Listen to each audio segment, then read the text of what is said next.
Assalamualaikum warahmatullahi wabarakatuh. Halo teman-teman semua, semoga sehat selalu. Selamat datang di Halotek Academy bersama gua Imam. Di video kali ini kita akan bahas tentang logistik regresi. Apa itu logistik regresi? Kapan kita menggunakan logistik regresi dan bagaimana sih logistik regresi itu bekerja? Pertama, kita back dulu. Kita tahu supervised learning dibagi dua, yaitu regresi dan juga klasifikasi. Di video sebelumnya kita udah bahas tentang regresi, yaitu algoritma linear regresi. Sebenarnya ada regresi yang lain, seperti lasso dan lain-lain. Selanjutnya akan kita bahas yaitu classification atau kasus kategori, di mana salah satu algoritmanya adalah logistik regresi. Apa sih logistik regresi itu?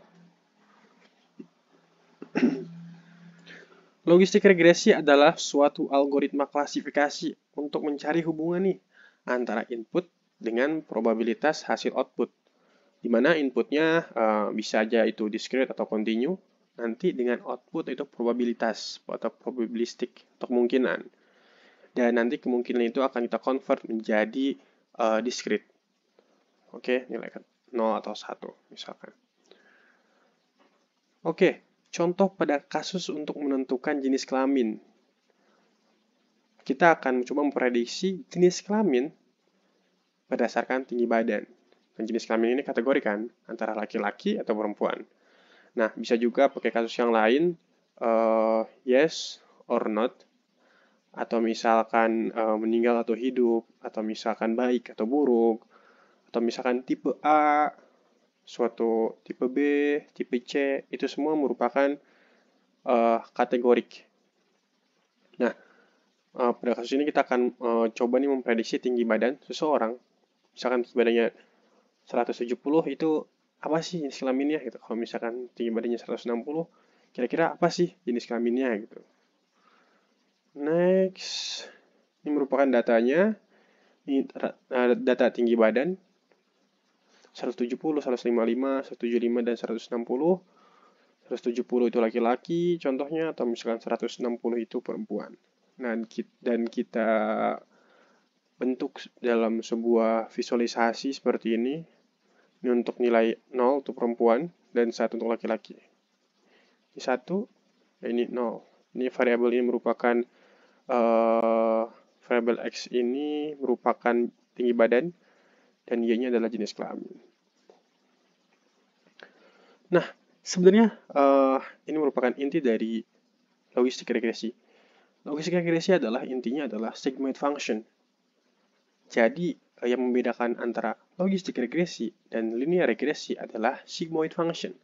Apa itu sigmoid function? Nah, sigmoid function itu secara simpel kayak gini. Cuman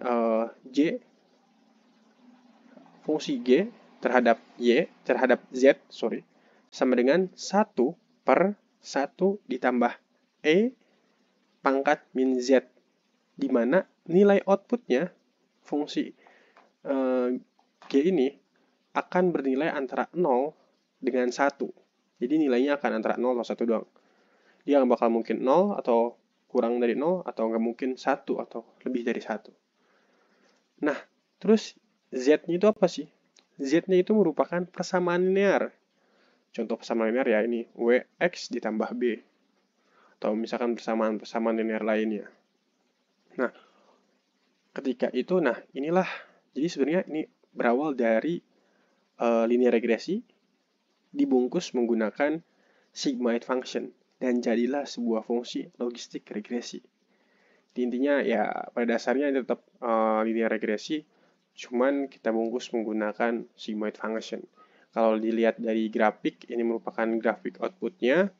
Jadi dia nilainya akan mendekati 0 dan juga mendekati 1. Dan ini merupakan threshold. Nah, threshold ini apa? Threshold di sini merupakan penentu nih. Ketika misalkan probabilitasnya itu 0,7, dia akan masuk 0 atau 1. Karena thresholdnya itu 0,5, maka nilainya akan menjadi 1. Kalau misalkan dia 0,7. Kalau misalkan dia 0,3, dia akan menjadi 0 karena thresholdnya itu pembatasnya adalah 0,5. Nah, seperti itu. Threshold ini nanti bisa diubah-ubah tergantung kebutuhan, bisa thresholdnya dinaikkan oleh kita jadi 0,6 atau diturunkan bahkan jadi 0,4. Selanjutnya kita punya data, ini datanya, dan ini fungsinya. Kalau kita fit, keduanya akan menjadi fungsi seperti ini. Jadi ya udah nih kita bisa lihat nih mana yang positif dan mana yang negatif berdasarkan nilai ini. Oke, nah untuk menentukan logistik regresi terdapat 3 parameter utama yang harus ditentukan. Jadi untuk mencari logistik regresi yang terbaik, pertama kita harus mencari persamaan linear terbaik, yang mana atau W dan B terbaik. Di mana untuk mencari W dan B terbaik, itu kita harus menghitung cost function dan juga gradient descent-nya, sama seperti linear regresi sebelumnya. Dan juga satu lagi, di logistik regresi kita harus menentukan threshold atau nilai pembatas dari logistik regresi. Jadi itu aja simpelnya, apa itu logistik regresi.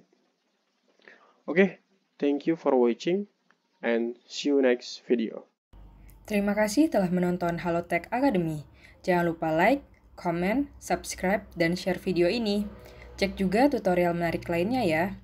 Halotek Academy, learn today, great tomorrow.